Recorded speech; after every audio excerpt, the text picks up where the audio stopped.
ગુજરાતી ભાષામાં લખતી વખતે આપણે કેટલાય વ્યાકરણના નિયમો, વાક્ય રચના આ દરેક બાબતને આપણે ધ્યાનમાં રાખવું પડતું હોય છે. કારણ કે બોલી જ્યારે બોલતા હોઈએ છીએ ત્યારે તેમાં વ્યાકરણના કોઈ નિયમો લાગતા હોતા નથી. પણ જ્યારે તેને લેખિત સ્વરૂપ આપીએ છીએ ત્યારે તેમાં વ્યાકરણના નિયમો લાગુ પડતા હોય છે. આ બાબત દરેક વિદ્યાર્થી માટે લાગુ પડતી હોય છે. ટેટની હોય, ટાટની પરીક્ષા હોય, યુપીએસસીમાં ગુજરાતી વિષયની આપતા હોય કે જીપીએસસીમાં ગુજરાતી સબ્જેક્ટની આપતા હોય, તો દરેક બાબતો મિત્રો ગુજરાતી સાહિત્યમાં ગુજરાતી વ્યાકરણની રીતે અને ગુજરાતી લેખન એટલે કે રૂઢિ વિષય આ દરેક બાબતમાં ત્યાં આગળ જરૂરી છે. ટાટના વિદ્યાર્થીઓ માટે પણ આ ગુજરાતીમાં જે ભાષા પેપર 1 જે છે એમાં પણ આ પ્રશ્ન પૂછાતો હોય છે. આ ઉપરાંતની અન્ય પરીક્ષામાં પણ ક્યારેક ભાષા શુદ્ધિ અને એટલે કે વાક્ય શુદ્ધિકરણનો આ મુદ્દો પૂછાતો હોય છે. તો ક્યાંક ને ક્યાંક આપણે તેમાં ભૂલો કરી બેસતા હોઈએ છીએ અને પરિણામે આપણને જે ગુણ મળવા લાયક હોય એ ગુણ મળી શકતા હોતા નથી. તો દરેક બાબતોને આપણે ધ્યાનમાં રાખવું ત્યાં જરૂરી છે. આવા સરસ મજાના નિયમો લેખન રૂઢિ વિષયક સજ્જતામાં લઈને આવ્યો છું. આ 30 નિયમો તમે ધ્યાનમાં રાખશો. 30 જેટલા નિયમો છે. આમ તો નિયમો ઘણા બધા છે, પણ એમાં ખૂબ જ અગત્યના અને એ ધ્યાનમાં રાખવા જેવા નિયમો જે છે કે જેનો આપણે ખૂબ જ વધારે ઉપયોગ લેખિત સ્વરૂપમાં કરતા હોઈએ છીએ. જો આ 30 નિયમો તમે ધ્યાનમાં રાખશો તો ગુજરાતી લેખન પદ્ધતિમાં તમે એને યોગ્ય ન્યાય આપી શકશો. કારણ કે જો વ્યાકરણની દ્રષ્ટિએ કે વાક્ય શુદ્ધિકરણની દ્રષ્ટિએ જો તેને યોગ્ય રીતે આપણે ધ્યાન આપીશું તો જે લેખન પદ્ધતિમાં આપણે જે ગુણ આપણે જે મળવા લાયક હોય તે ગુણ મળતા નથી, અથવા તો વાક્ય શુદ્ધિકરણમાં 1 ગુણનો પ્રશ્ન હોય પણ મળતો હોતો નથી, તો ક્યારેક આપણને નુકસાન થતું હોય છે. અને ગુજરાતમાં ગુજરાતી માતૃભાષા છે એ પણ આપણે ધ્યાનમાં રાખવું જોઈએ, એને પણ યોગ્ય ન્યાય મળવો જોઈએ. તો વિદ્યાર્થી મિત્રો આ સર્વેનું ખૂબ જ રસપ્રદ માહિતી આપવાને માટે શબ્દ મિત્ર યુટ્યુબ ચેનલ પર ઉપસ્થિત છું. આપ સૌનું મારી સાથે હાર્દિક સ્વાગત કરું છું. તો આપણે જોઈએ લેખન રૂઢિ વિષયક સજ્જતા.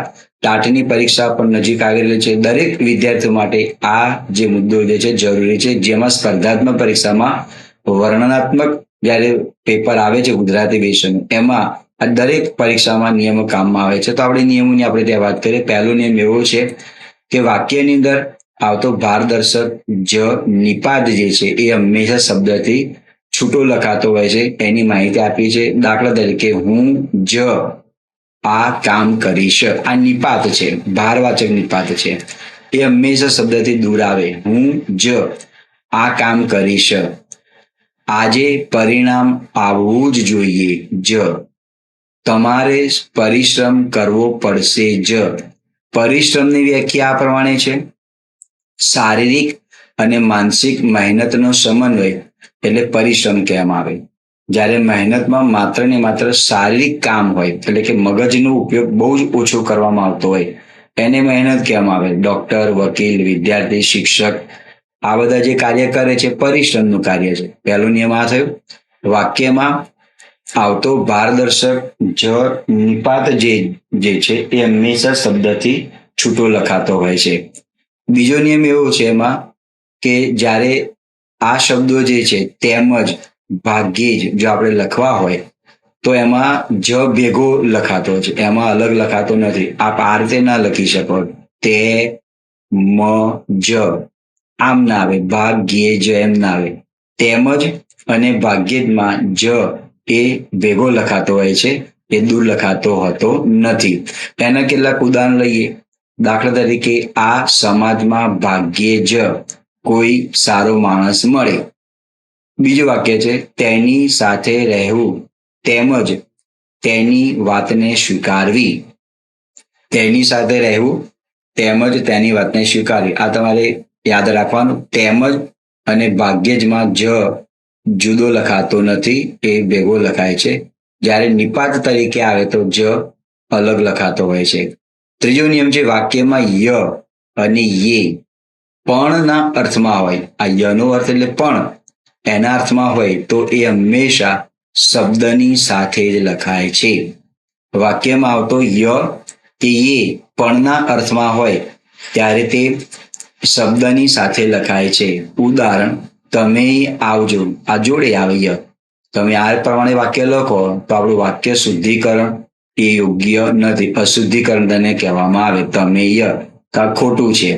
યનો અર્થ અહીંયા પણના અર્થમાં હોય એટલે શબ્દની જોડે લખાય. એટલે આનું ગુજરાતી આ પ્રમાણે બને, તમે પણ આવજો. થયું. બાળકો તો દફતરે લાવશે, એટલે બેગ દફતરે પણ લાવશે. ય અને એ પણના અર્થમાં હોય તો શબ્દની સાથે લખાતો હોય છે. દેશના વિકાસમાં નાની વ્યક્તિનો ય ફાળો નોંધપાત્ર છે. એક આ નિયમ તમે ધ્યાનમાં રાખો તો જેના કારણે ભાષા જે છે આપણી સમૃદ્ધ બની શકે. બીજો નિયમ છે નંબર 4, વિભક્તિના જે પ્રત્યયો જે છે અથવા તો એટલે કે અનુગ પ્રત્યયો છે, અનુગ છે એ હંમેશા શબ્દની સાથે જોડીને લખાતા હોય છે. આ પ્રત્યયો છે, જો માં, માંથી, થી, આ પ્રત્યયો છે જે તમારે શબ્દની જોડે લખાય, એને દૂર પાડીને લખાય નહીં. આ પણ પ્રત્યય. આ અનુગ છે, નો, ની, નું, ના. સ્ત્રીલિંગ હોય ત્યારે આ ના આવે અને ને. તો વિભક્તિના પ્રત્યયો એ અનુગ એ શબ્દની સાથે જોડીને લખાતા હોય છે. ઉદાહરણ, ખેતરમાં ઢોર બાંધેલો છે, ઢોર બાંધેલા છે. અહીંયા ભૂલ છે ટાઈપિંગમાં. ખેતરમાં ઢોર બાંધેલા છે એટલે આગળ માં જોડે આવે ને, આ ભૂલ છે. બાંધેલો નહીં આવે, બાંધેલા આવશે. તો ખેતરમાં આ પ્રમાણે લખો, ખે, ત, ર અને માં, અને અલગ કરીને લખ્યું તો વાક્ય રચના આપણી ખોટી છે. અહીંયા આપણી ભૂલ છે, દેખાતી નથી પણ સામાન્ય રીતે ભૂલ આ છે.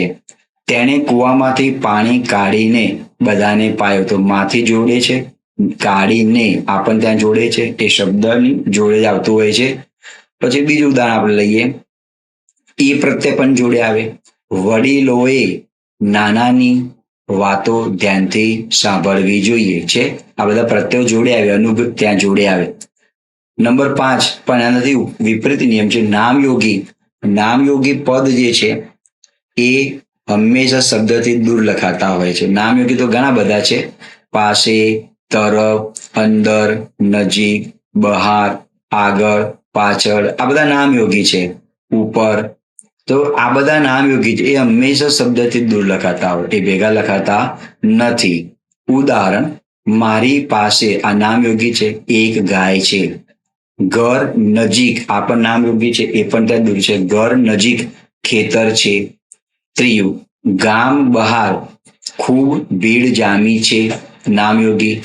બાળકો વાંસળીવાળા પાછળ ચાલે છે. નંબર 5, ખેતર નજીક એક સુંદર ટેકરી હતી. આ બધા નામયોગી એ હંમેશા શબ્દથી દૂર લખાતા હોય છે. ગુજરાતી ભાષાને સમૃદ્ધ કરવાને માટે આ નિયમોને ધ્યાનમાં રાખવા જરૂરી છે.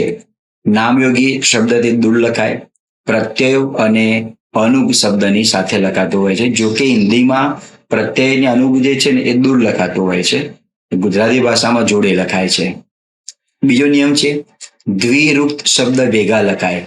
એટલે જે શબ્દનો રાઇમિંગ વર્ડ જેવો આવતો હોય, એક શબ્દ બે વાર ઉચ્ચારવામાં આવતો હોય એ હંમેશા ભેગા લખાતા હોય છે. દ્વિ એટલે બે, ઉક્ત એટલે બોલવું, જે શબ્દનું બે વાર ઉચ્ચારણ થતું હોય તે. દાખલા તરીકે તમ તમારે, આ રીતે જોડે લખાય. જુદા જુદા, સાથોસાથ, દૂર દૂરથી, ભાત ભાતના, કેટ કેટલું, વારંવાર, જેમ તેમ, તોડફોડ, આ દીર્ઘ શબ્દો છે. શાક બાક, પાણી બાણી, આ બધા શબ્દો આ પ્રમાણે જોડે લખાતા હોય છે. નંબર 7નો નિયમ છે, સામાસિક પદો એ જોડે લખાય છે. દાખલા તરીકે આજકાલ, આ સામાસિક પદ છે, વચમાં કોઈ સ્પેસ નથી. નાના મોટા, મા બાપ, જો ઘણા મા શબ્દ લખે ને તેની પર ડોટ મૂકે છે. આ માનો અર્થ બને છે ઇન, હું ઘરમાં બેઠો છું તો આવે. અને પછી આ પ્રમાણે શબ્દ છે માં, તો મમ્મીના અર્થમાં છે મધર. જ્યારે માં શબ્દ લખો ત્યારે આ આવવું જોઈએ, પણ ઘણા આ લખે છે, એની પર દલીલ પણ એવું કરે છે, બધી જગ્યાએ નથી લખતા. ના, આ જોડની ખોટી છે, માના અર્થમાં જોડની ખોટી છે. વર્ગમાં બેઠો છું, ઘરમાં બેઠો છું, તો આ પ્રમાણે ત્યાં આવે. હવે એક આ શબ્દ જે છે માં, આ રીતે લખેલું છે, પણ આ હિન્દીમાં છે, આ હિન્દીમાં છે માં. બરાબર, ગુજરાતીમાં તમે આ પ્રમાણે લખો માં, આ ગુજરાતી લખ્યું ને એની પર આ ચંદ્રબિંદી મૂકો તો એ આ મૂકો તો આ ખોટું છે. આ પ્રમાણે ગુજરાતીમાં ના આવે, હિન્દીમાં આવે. હિન્દી માટે સાચું છે, ગુજરાતીમાં ખોટું છે. અને કોઈ અંદર સ્થાન બતાવવું હોય તો પછી માં આવે, પણ માતા વિશે કોઈ ઉપર અનુસ્વાર આવતું નથી. આ ધ્યાનમાં રાખજો. લાંબુ ટૂંકું, હાર જીત, જીવન યાત્રા, સીતારામ, રામબાણ, મંદ સ્વરે, આવજા, ઉપર નીચે, આ બધા સામાસિક શબ્દો હંમેશા ભેગા લખાતા હોય છે. પણ ક્યાંક શબ્દ લાંબો આપણને જણાય તો વચ્ચે લઘુરેખા મૂકી શકાય. દાખલા તરીકે વેપાર વણજ, આસમાની સુલતાની, ધંધા રોજગાર, હાર જીત. લાંબો જણાય તો આપણે ત્યાં વચમાં ડેશ મૂકવું હોય, લઘુરેખા મૂકવી હોય તો મૂકી શકાતી હોય છે. ત્યાર પછીનો 8મો નિયમ છે સંયુક્ત કે સહાયકારક ક્રિયાપદ એ હંમેશા શબ્દથી છૂટા લખાય છે.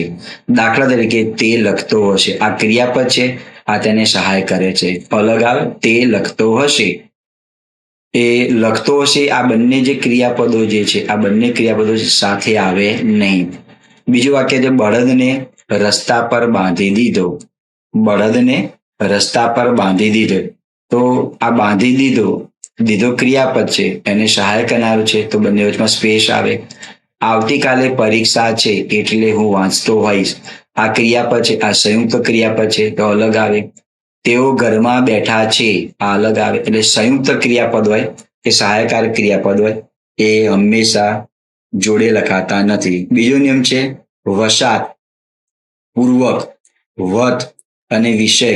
આ જે શબ્દની પાછળ આવતા હોય તો તે શબ્દ સાથે જોડીને લખાય છે.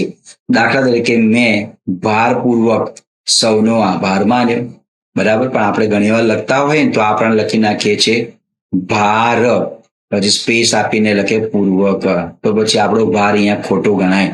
આટલા શબ્દો હોય વસાત, પૂર્વક, વત અને વિષય હંમેશા શબ્દની સાથે જ લખાય. આજે તેણે વિધિવત પૂજન કર્યું. સંજોગો વસાત બસ સમયસર આવી ગઈ. આ મુદ્દો વ્યાકરણ વિષયક છે. વસાત, પૂર્વક, વત અને વિષયક શબ્દની સાથે લખાય છે. બીજો નિયમ એવો છે કે તો પણ, જો કે, આ ભેગા લખાય. તો પણ આ વિદ્યાર્થીઓ ઘણી વાર પ્રશ્ન પૂછતા હોય છે કે તો પણ કેવી રીતે લખાય. ખરેખર મને આનંદ થાય કે વિદ્યાર્થીમાં નાનામાં નાની બાબત પણ જાણવાની તેનામાં ઈચ્છા છે. તો આપણે મોટે ભાગે તો પણ આ રીતે લખીએ છીએ, આ પ્રમાણે ન લખાય. તો પણ જોડે લખાય, જો કે એ પણ ભેગા લખાતા હોય છે. પરંતુ કેમ કે, જેમ કે, કારણ કે, એટલે કે, એમાં કે જે છે એ હંમેશા જુદો લખાતો હોય છે. કેમ કે, જો કે માં જોડે લખાય છે. આટલા શબ્દો કેમ કે, જેમ કે, કારણ કે, એટલે કે, એમાં કે અલગ લખાય છે. આપણે જોઈએ કેટલાક ઉદાહરણ. હું નહીં આવું તો પણ તેઓ આવશે છે, તો પણ જોડે આવે. જો કે જોડે આવે. જો કે તે સારા ગુણે પાસ થઈ ગયો હશે. તે લગ્નમાં નહીં આવે કારણ કે તેને પરીક્ષા છે. જેમ કે આ ઉદાહરણ આપી શકાય. તેઓ બોલતા નથી કેમ કે તેઓ વચ્ચે અબોલા છે. તો આ રીતે આ શબ્દોને તમે ધ્યાનમાં રાખવાના છે. કારણ કે, કેમ કે, કારણ કે, કેમ કે, એટલે કે, જેમ કે, એ બધામાં કે અલગ આવે. જો કેમાં જોડે આવે. તો પણ જે છે એ પણ જોડે આવતું હોય છે. બીજો નિયમ છે સરસ મજાનો, પણ શબ્દ સંયોજક તરીકે કે નિપાત તરીકે આવે તો એ હંમેશા શબ્દથી અલગ લખાતો હોય છે. પણ પ્રત્યય તરીકે આવતો હોય તો એ શબ્દની સાથે લખાય છે. આપણે તેના ઉદાહરણ દ્વારા આ મુદ્દાને આપણે સ્પષ્ટ કરીએ. પહેલું વાક્ય છે હું પણ ત્યાં હાજર હોઈશ. આ નિપાત છે. હું પણ ત્યાં હાજર હોઈશ. હવે અહીંયા પણ જે છે પ્રત્યય તરીકે છે. ગળપણ, બાળપણ, તો એમાં પણ જોડે આવે. મને ગળપણ ખૂબ ભાવે, બાળપણમાં બહુ મજા આવે. તો આ બધામાં પણ જોડે આવે પ્રત્યય તરીકે. હવે અહીંયા પણ સંયોજક તરીકે છે. ક્યારેક આ સંયોજકની ભૂમિકા, નિપાતની ભૂમિકા, પ્રત્યયની ભૂમિકા ભજવતા હોય છે. મેં કહ્યું, પહેલું વાક્ય છે મેં કહ્યું. બીજું વાક્ય છે તેઓ સમજ્યા જ નહીં. તો બંને વાક્યને જોડવા માટેનું આ પણ છે. અહીં નિપાત તરીકે ત્યાં નથી. 12મો નિયમ છે વાર શબ્દ હોય અને પ્રમાણના અર્થમાં ભેગો લખાય. પણ વાર શબ્દ હોય જો પ્રમાણે એનો અર્થ થતો હોય તો હંમેશા જોડે લખાતો હોય છે. પણ વખતના અર્થમાં હોય તો તે શબ્દથી દૂર લખાય છે. દાખલા તરીકે વિષય વાર, પરીક્ષા આપવાની છે. અહીંયા વાર પ્રમાણના અર્થમાં છે. જિલ્લાવાર, દેશવાર, સોમવાર મંગળવાર પાછું એમાં ના આવે. સોમ પ્રમાણે, મંગળ પ્રમાણે, એ પ્રમાણે નહીં. તો અહીંયા જે છે વિષયવાર આ જોડે લખાય, પ્રમાણનાર્થમાં છે. વખતનાર્થમાં હોય તો એક વાર, ઘણી વાર, બહુવાર, બે વાર, ત્રણ વાર, તો એ અલગ આવે. આ ફોર્મ વિગતવાર ભરજો, પ્રમાણનાર્થમાં છે.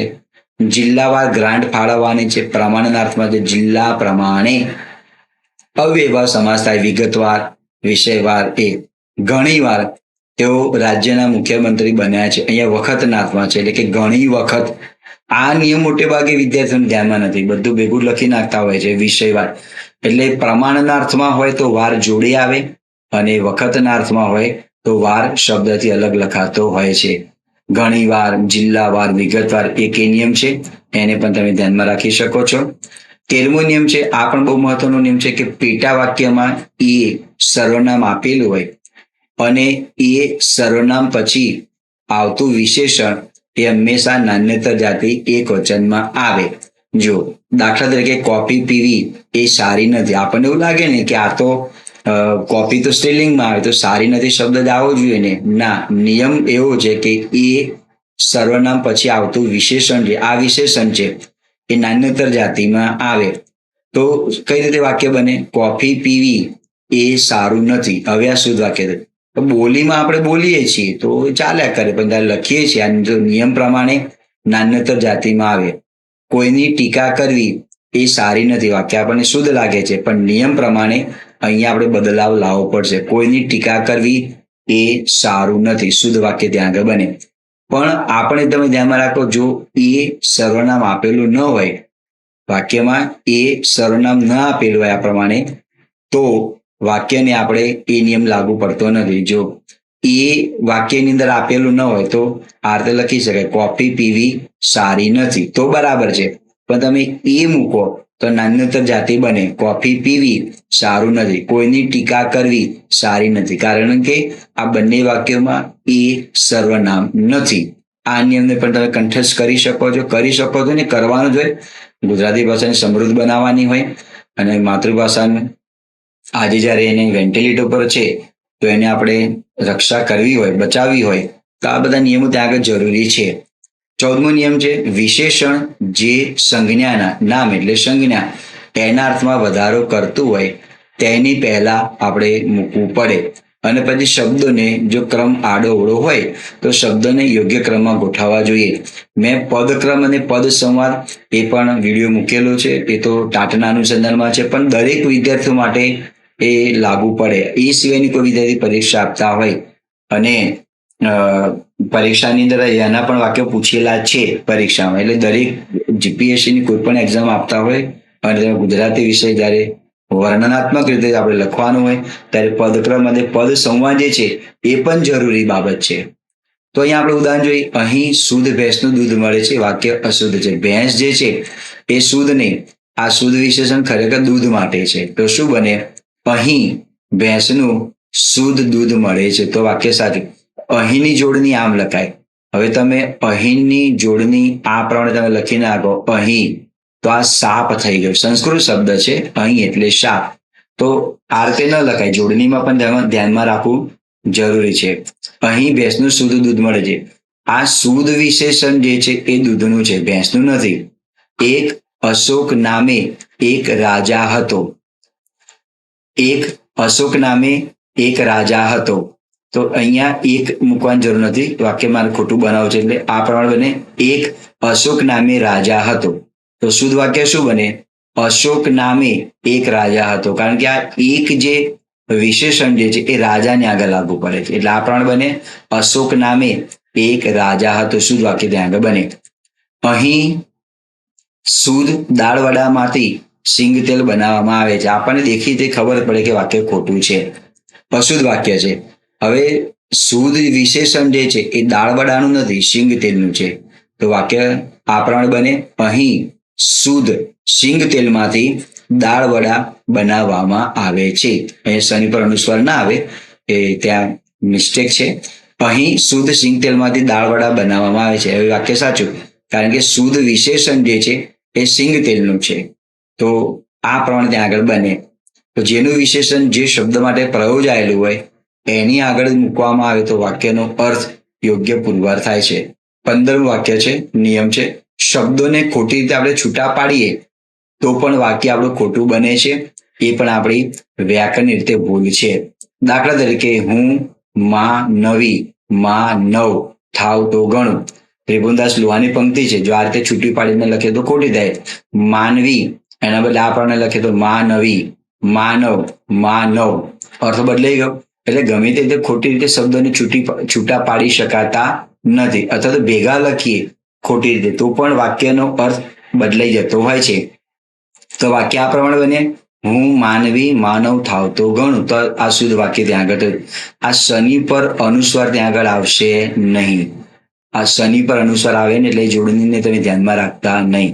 આ પણ ત્યાં આગળ બને શુદ્ધ. બરાબર. તો વાક્ય મારે શુદ્ધ લખવું છે તો તેની પર અનુસ્વાર ત્યાં આગળ આવે નહીં.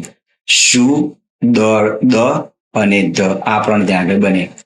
એટલે આ શબ્દને ખોટી રીતે છૂટા પાડ્યા છે તો અર્થ બદલાઈ ગયો. માનવીના બદલે માનવી, માનવના બદલે માનવ તો ખોટું છે. બીજું વાક્ય, માદા માણસથી મગજ ખવાય. હવે મગજ ખાવાનું હોય તો વાક્ય એમાં ભૂલ છે. આ જને મેં ભેગો લખી નાખ્યો તો અર્થ બદલાઈ ગયો. શું બને? માદા માણસથી મગ જ ખવાય. એટલે મગ છે બીજું કંઈ ખાવાનું નથી, મગજ ખવાય. બરાબર. મગજ તમે લો તો અર્થ બદલાઈ ગયો. અને ફક્ત મગજ ખાવાના છે, એ બીજું કંઈ ખાવાનું નથી. માદા એટલે બીમાર. બરાબર. ત્રીજું વાક્ય છે, ગુરુના આદેશનું પાલન કરવું જોઈએ. શબ્દને આપણે છૂટો પાડીને લખ્યો છે તો ત્યાં આગળ અર્થ બદલાઈ જાય છે. ગુરુના આદેશનું નહીં પણ શું આવે? આદેશનું. ગુરુના આદેશનું પાલન કરવું જોઈએ. આ શુદ્ધ વાક્ય થયું. આ રમેશ લાલ છે. હવે આ પણ શબ્દને આપણે છૂટો પાડ્યો તો અર્થ બદલાઈ ગયો. શું બને? આ રમેશ લાલ છે. ઘણા નામ લખે ને તો કુમાર કે ભાઈ શબ્દ હોય ને એ પણ દૂર લખતા હોય. માનો કે આ રીતે શબ્દ આપેલો હોય મગનભાઈ તો ભાઈને અલગ લખે મગન ભાઈ. આ અલગ ના આવે, જોડે જ આવે. કુમાર પણ શબ્દ જોડે આવે, મગન કુમાર તો પણ એ જોડે જ લખાતું હોય છે. બહેન શબ્દ હોય, આ તમામ શબ્દો જોડે જ ત્યાં આગળ આવે. આ રીતે અલગ ત્યાં આગળ આવે નહીં. આ ખોટું છે. ભાઈ જોડે આવે. તો વાક્ય સાચું બનાવવા માટે શું બને? આ રમેશ લાલ છે. આ શુદ્ધ વાક્ય થયું. 5મું વાક્ય છે, ગણિતમાં મગજ મગ જ ચલાવવું જોઈએ. જો અર્થ બદલાઈ ગયો. ગણિતમાં માના અર્થમાં છે મગ જ ચલાવવું જોઈએ. એટલે મગજ ચલાવવાના છે. મગજ નથી ચલાવવાની વાત કરી. તો મારે સાચું વાક્ય લખવું જોઈએ તો અહીંયા ભૂલ છે, અહીંયા ભૂલ છે. તો શું બને? ગણિતમાં મગજ બરાબર ચલાવવું જોઈએ. આ શુદ્ધ વાક્ય ત્યાં આગળ થયું. 16મો નિયમ છે, વાક્યમાં ને જો વિભક્તિના પ્રત્યય તરીકે હોય તો શબ્દની જોડે આવે. પણ ને અનેના અર્થમાં હોય તો તેને શબ્દથી જુદો લખાય છે. ત્યારે ને એ કંજક્શનની ભૂમિકા ભજવે છે. ઉદાહરણ, માણસને આ વિભક્તિનો પ્રત્યય છે. માણસને મન સુખ સગવડો સર્વસ્વ છે તો પ્રત્યયના અર્થમાં છે એટલે એની જોડે આવે. અનેના અર્થમાં તમે લો તો રમા અને રામ બગીચામાં ફરવા ગયા. આ અનેના અર્થમાં છે. રમા સ્ત્રીલિંગ છે, રામ પુલ્લિંગ છે એટલે એની પર બિંદી આવે ગયા. તો પ્રત્યયના અર્થમાં હોય તો ને જોડે લખાતું હોય અને અનેના અર્થમાં હોય, કંજક્શનના અર્થમાં હોય તો શબ્દથી દૂર લખાતું હોય છે. 17મો નિયમ છે, વાક્યમાં માત્ર શબ્દ જો નિપાત તરીકે હોય તો અલગના અર્થમાં લખાય અને પ્રત્યેક એટલે કે દરેકના અર્થમાં હોય તો શબ્દની જોડે લખાતો હોય છે. ઉદાહરણ, તેને માત્ર ભણવામાં રસ છે, નિપાતના અર્થમાં છે. પણ પ્રત્યેકના અર્થમાં હોય તો જીવ માત્ર પર દયા રાખો. એટલે પ્રત્યેક જીવ પર, એમ પ્રત્યેક જીવ પર દયા રાખો, દરેક જીવ પર દયા રાખો. તો દરેકના અર્થમાં હોય તો માત્ર જોડે આવે અને નિપાતના અર્થમાં હોય તો માત્ર શબ્દથી દૂર આવે છે. 18મો નિયમ છે, વેંત, જોગ, પાત્ર, લાયક આ બધા શબ્દો જોડે લખાય. ઉદાહરણ, અમદાવાદમાં જોવાલાયક સ્થળો જણાવો. જોગ, નોંધવા જોગ બાબતો જણાવો. વેંત, હું એમનાથી હાથ વેત છૂટો પડ્યો. પાત્ર જણાવો. 7 વર્ષની ઉંમરના બાળકો પ્રવેશ પાત્ર છે. એકા નિયમ છે, વેંત, જોગ, પાત્ર અને લાયક શબ્દની જોડે લખાતા હોય છે. 19મો નિયમ છે. આ પણ નિયમને મિત્રો લેખન માટે બહુ જ જરૂરી બાબત છે, કારણ કે આના પછી આપણે બહુ ગંભીર ભૂલો કરીએ છીએ. નિયમ છે દરેક, પ્રત્યેક, હરેક, એકે એક. આ બધા સમાનાર્થી શબ્દો છે. દરેક, પ્રત્યેક, હરેક, એકે એક પછીની સંજ્ઞા એ એક વચનમાં આવે અને ક્રિયાપદ પણ એક વચનમાં આવે. દાખલા તરીકે દરેક નાગરિક ઉર્જા બચાવ અભિયાનમાં જોડાશે. પણ આ રીતે વાક્ય આપેલું હોય દરેક નાગરિકો, બધા નાગરિકો, પ્રત્યેક નાગરિકો, હરેક નાગરિકો, તો ખોટું છે. કારણ કે આના પછીની સંજ્ઞા એક વચનમાં આવે. દરેક નાગરિક, પ્રત્યેક વિદ્યાર્થીને. પણ આ પ્રમાણે વાક્ય લખેલું હોય કે પ્રત્યેક વિદ્યાર્થીઓને ઇનામ મળશે તો લેવા જવાનું નહીં, કારણ કે વાક્યમાં ભૂલ છે. પણ આ પ્રમાણે હોય કે પ્રત્યેક વિદ્યાર્થીને ઇનામ મળશે તો લેવા માટે જવાનું, કારણ કે વાક્ય શુદ્ધ છે. તો આ બધા વાક્યો છે પ્રત્યેક વિદ્યાર્થીને, હરેક વિદ્યાર્થીને, એક વિદ્યાર્થીને, એટલે દરેકને. 50 વિદ્યાર્થીઓ તો 50 વિદ્યાર્થીઓને ઇનામ મળવાનું છે. તો એના પછીની સંજ્ઞા એક વચનમાં આવે. એનાથી થોડો ઊંધો નિયમ છે, અવળો નિયમ છે કે સર્વ, તમામ અને બધા આ પછીની સંજ્ઞા જે છે એ બહુવચનમાં આવે અને ક્રિયાપદ પણ બહુવચનમાં આવે. આ બધા એકબીજાના સમાનાર્થી શબ્દો છે.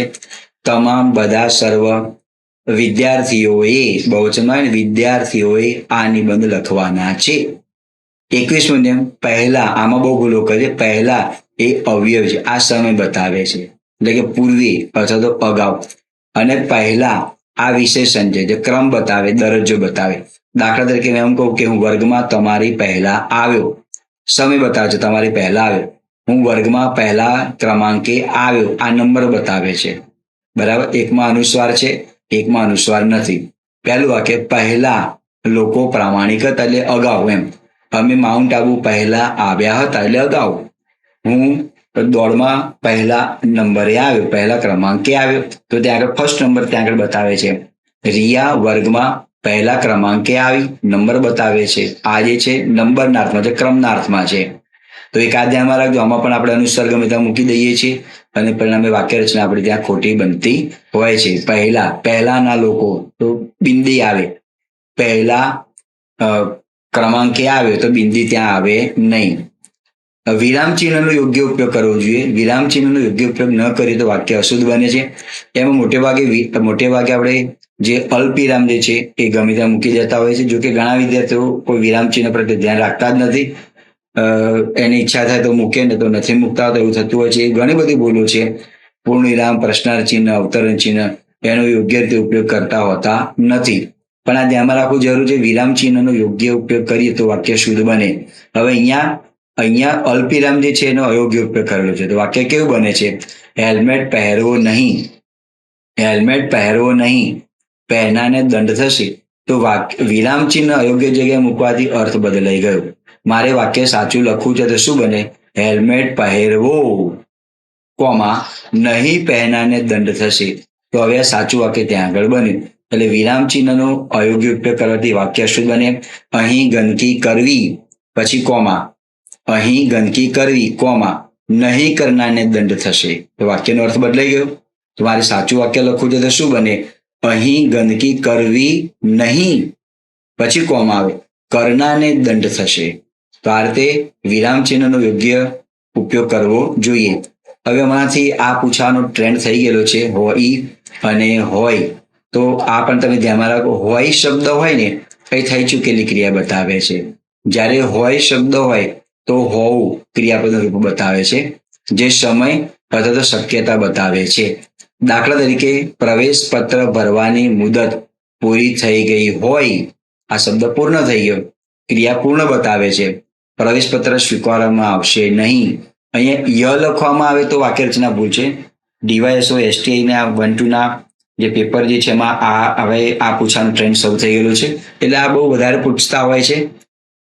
પણ આ ધ્યાનમાં રાખવાની જરૂર છે. દરેક સ્પર્ધાત્મક પરીક્ષા આપનાર વિદ્યાર્થીઓ માટે ગુજરાતી વિષયમાં આ નિયમો ધ્યાનમાં રાખવા જરૂરી છે.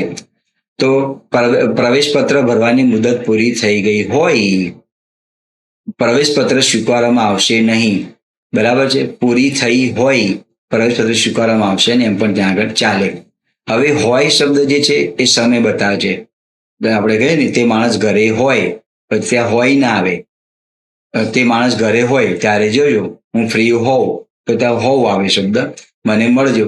તો તે ઘરે હોય ત્યારે, તે ભૂખ્યો હોય ત્યારે, અને હોય જે છે એ આ પણ અર્થ બદલા હોય છે. લોખંડ ગરમ હોય ત્યારે તેને તરત જ ટીપવું જોઈએ. આ બંનેના વાક્યો કેટલા જોજો, તમને ખ્યાલ પડે એવું છે. 24મો નિયમ છે, જ્યારે કોઈ વસ્તુની જરૂરિયાત હોય ત્યારે જોઈએ છે શબ્દ આવે, અને જોવાની એટલે કે આંખથી ક્રિયા હોય તો એના માટે જોઈએ છે શબ્દ આવે. આ પણ વાક્યો પૂછી ચૂકેલા છે. દાખલા તરીકે જો આપણે આકાશમાં તારા જોતા હોય તો આ શબ્દ આવે, અમે આકાશમાં તારા જોઈએ છીએ. મતલબ આંખથી જે ક્રિયા હોય એના અનુસંધાનમાં આવે. આંખથી ક્રિયા બતાવવા માટે જોઈએ છીએ, લુકિંગ, વી આર લુકિંગ. પછી મારે નવું વાંચવાનું પુસ્તક જોઈએ છે, એ મતલબ આ માગણીના અર્થમાં છે, કઈ જરૂરિયાત છે. મારે નવી ગાડી જોઈએ છે, તો આ જરૂરિયાતના અર્થમાં છે. અને જોવાના અર્થમાં હોય તો જોઈએ છીએ આવે, અને જરૂરિયાતના અર્થમાં હોય તો જોઈએ છીએ આવે. મારે ગુજરાતી ભાષામાં ઘણી મહેનત કરવાની જરૂર છે, તો ત્યાં જોઈએ છે શબ્દ ના આવે. પણ ગુજરાતી વિષય માટે એક સારા શિક્ષક જોઈએ છે તો આ આવે, જોઈએ છે ત્યાં ના આવે. તો આ પણ એક નિયમ તમે ધ્યાનમાં રાખો, બહુ જ મહત્વનો નિયમ છે. 25મું વાક્ય છે, સતી સપ્તમીના પ્રયોગમાં ઈ આવે, ય ના આવે. ઉદાહરણ, બહુ ખવાઈ જતા તેને પેટમાં દુખ્યું. વાક્ય સાચું છે. અહીંયા તમે ખવાઈ ના બદલે ખવાય મૂકો, બહુ ખવાય જતા પેટમાં દુખ્યું, તો વાક્ય ખોટું છે. ય ના આવે, ઈ આવે. પત્ર લખાઈ જતા તેણે બીડી દીધો, મતલબ કે પોસ્ટ કરી દીધો. બીડી એટલે પેલું ધૂમ્રપાન કરવાની જે આવે છે એ અર્થમાં ના સમજતા. ય ખોટો છે, સતી સપ્તમીમાં છે, તો શું આવે? પત્ર લખાઈ જતા તેણે બીડી દીધો. એકા નિયમ ધ્યાનમાં રાખો. સંયુક્ત ક્રિયાપદમાં રહેલા ક્રિયાપદને અંતે ઈ આવે, ય ન આવે. તો એનું ઉદાહરણ છે કે દાખલા તરીકે તેના દહાડા ભરાય ચૂક્યા છે, તો ખોટું છે. સાચું વાક્ય શું બને? તેના દહાડા એટલે દિવસ, ભરાઈ ચૂક્યા છે. આ ચૂક્યા છે, આ જે છે એ સંયુક્ત ક્રિયાપદ છે અને ચૂક્યા, તો અહીંયા આગળ ભરાઈ આવે, સંયુક્ત ક્રિયાપદમાં છે. સિંહ જોતા તે ગભરાય ગઈ, ખોટું. સિંહ જોતા તે ગભરાઈ ગઈ સંયુક્ત ક્રિયાપદ તરીકે છે, તો ત્યાં આગળ ઈ આવે. ચૂક્યા છે એમાં સંયુક્ત ક્રિયાપદ, ભરાઈ ગઈ એમાં ગભરાઈ. તો એક આ નિયમ ધ્યાનમાં રાખો. 27મું ઉદાહરણ છે, સમાન અર્થ ધરાવતા શબ્દો એક સાથે ઉપયોગ કરાય નહીં. આપણે ઘણીવાર બોલીએ છીએ ગોળ રાઉન્ડ કરો, સવિની સાથે જણાવવાનું કે એલિસ બ્રિજ પુલ, તો એ ગુલાબજળનું પાણી.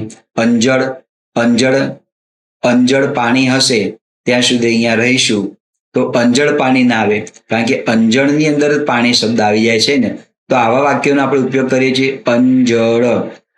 તમે શબ્દને તોડો, દ્વંદ્વ સમાસ બને. અન્ન અને જળ, અન્ન વત્તા જળ, તો જળ શબ્દ આવી ગયો, તો પછી પાણી શબ્દ આપણે મૂકવાની ત્યાં જરૂર નથી. અંજળ પાણી હશે તો ખોટું છે. માત્ર ત્યાં આગળ શું આવે? અંજળ શબ્દ ત્યાં આગળ આવે. તો આ રીતે ઉદાહરણ છે, તે સજ્જન માણસ છે, તો વાક્ય ખોટું છે. તે સજ્જન છે શુદ્ધ વાક્ય છે, કારણ કે સજ્જનની તમે સંધિ છૂટી પાડો તો આ રીતે બને સત વત્તા જન, એટલે સારો માણસ. જન એટલે માણસ, તો પછી તમારે ત્યાં માણસ લખવાની જરૂર નથી. તે સજ્જન છે, તે દુર્જન છે. સવિનય જણાવવાનું કે અથવા વિનય સાથે જણાવવાનું કે સહર્ષ ખુશાલી સાથે જણાવવાનું કે ખોટું છે. સહર્ષ જણાવવાનું કે અથવા તો હર્ષ સાથે જણાવવાનું કે ખુશાલી સાથે જણાવવાનું કે આવા અસંખ્ય ઉદાહરણો છે. હું સત્ય હકીકત જણાવું છું, તો ખોટું છે. શું આવે? આ બંનેમાંથી કોઈ પણ એક જ શબ્દ મૂકો. હું સત્ય જણાવું છું અથવા હું હકીકત જણાવું છું, આ વાક્ય ત્યાં આગળ સાચું છે. આપણને લાગે કે આ વાક્ય તો સાચું છે, આપણે બોલીએ છીએ, ના, હું સત્ય જણાવું છું અથવા હું હકીકત જણાવું છું, આ પણ ત્યાં આગળ આવે. બીજો નિયમ છે 28મો, ક્રિયાપદ જે છે કર્તાના લિંગ પ્રમાણે આવે. ઉદાહરણ, જ્યોતિન્દ્ર નાટકમાં સીતા બની હતી. હવે આપણને અહીંયા એવું આપણે અનુમાન કરીએ કે સીતા સ્ત્રીલિંગ છે, તો બની હતી સ્ત્રીલિંગમાં ના આવે. ના, નાટકમાં સીતા કોણ બન્યું હતું? જ્યોતિન્દ્ર પુલ્લિંગ છે, એટલે અહીંયા આગળ પુલ્લિંગ જ આવે. જ્યોતિન્દ્ર નાટકમાં સીતા બન્યો હતો, સીતા બની હતી આવે નહીં. હા, પણ અહીંયા કોઈ સ્ત્રીનું નામ હોય કે રીટા નાટકમાં સીતા બની હતી, તો બરાબર છે. પણ અહીં પુલ્લિંગ છે એટલે ક્રિયાપદ પણ પુલ્લિંગમાં આવે. બીજું વાક્ય, ગોપી મહાભારત નાટકમાં ભીમ બન્યો હતો. ગોપી સ્ત્રીલિંગ છે, તો અને ક્રિયાપદ એના અનુસંધાનમાં આવે. ભલે ભીમ પુલ્લિંગમાં હોય, પણ ક્રિયાપદ જે છે આ ક્રિયાપદ ગોપીના અર્થમાં છે, એટલે સ્ત્રીલિંગ ત્યાં આગળ આવે. ગોપી મહાભારત નાટકમાં ભીમ બની હતી. 29મો નિયમ છે કે વાક્યમાં જ્યારે જુદા જુદા કર્મ જુદા જુદા ક્રિયાપદની અપેક્ષા ધરાવતા હોય ત્યારે ક્રિયાપદો જુદા જુદા આવે. ઉદાહરણ: આવો દયાભાવ અને આવી માયા રાખો. હવે આ કર્મ છે, માયા પણ કર્મ છે. આ દરેકને ક્રિયાપદની અલગ અલગ જરૂર છે, તો ક્રિયાપદો જુદા જુદા આવે તો વાક્ય શું આવે? આ પ્રમાણે બને: આવો દયાભાવ રાખો. બરાબર, આવો દયાભાવ રાખો અને આવી માયા રાખો. તો આ વાક્ય ખોટું છે. આવો દયાભાવ અને આવી માયા રાખો એવું ના આવે, કારણ કે દયાભાવ અને માયા બંનેને અલગ અલગ ક્રિયાપદની ત્યાં આગળ જરૂર છે. આવો દયાભાવ રાખો અને આવી માયા રાખો. બીજું વાક્ય છે આવી ગઝલ અને આવો કવિતા લખો. તો ખોટું છે. આવી ગઝલ લખો અને આવી કવિતા લખો. તો ત્યાં આગળ બને ગઝલ લખો અને કવિતા લખો. અહીં આવો જે છે પણ ખોટું છે. ત્યાં આગળ કવિતા સ્ત્રીલિંગ છે એટલે ત્યાં આગળ આવી શબ્દ ત્યાં આગળ આવે. એક આ બહુ મહત્વનો નિયમ છે. સુવિકારી શબ્દ જે છે એ લિંગ અને વચન પ્રમાણે આવે. તો આપણે ઘણીવાર બોલીએ છીએ શું સમય થયો, તો સમય પુલ્લિંગ છે તો ત્યાં શું ના આવે, ત્યાં શો સમય આવે. એટલે જેવું લિંગ એ પ્રમાણે શુંમાં ફેરફાર થતો હોય છે. ઉદાહરણ: તમે શો ઉત્તર આપ્યો. તો શો જે છે એ વાક્ય સાચું છે, ઉત્તર પુલ્લિંગ છે એટલે શું આવે. પણ જો આ પ્રમાણે તમે વાક્ય લખો તમે શું ઉત્તર આપ્યો, તો ઉત્તર નહીં આપવાનો, કારણ કે વાક્ય ખોટું છે. ઉત્તરને આપણે નપુંસકલિંગ બનાવી દીધું. ઉત્તર કેવો એટલે પુલ્લિંગમાં આવે. પુલ્લિંગમાં આવે એટલે આ જે છે એ તમારે શોમાં આવે. તમે શો ઉત્તર આપ્યો, શો સમય થયો છે, તમારો શું અભિપ્રાય છે. અભિપ્રાય પુલ્લિંગ છે એટલે શું આવે. તકલીફ સ્ત્રીલિંગ છે એટલે સી આવે. શું કામ કરશો, કામ નપુંસકલિંગ છે એટલે નપુ આવે. તમે શું કામ કરશો. અને બહુવચનમાં છે તો આ પ્રમાણે આવે. તમે શા કાર્યો કર્યા કે કામો કર્યા, તો આ પ્રમાણે આવે. લિંગ અને વચન પ્રમાણે તમારે તેનો ઉપયોગ કરવાનો રહેશે.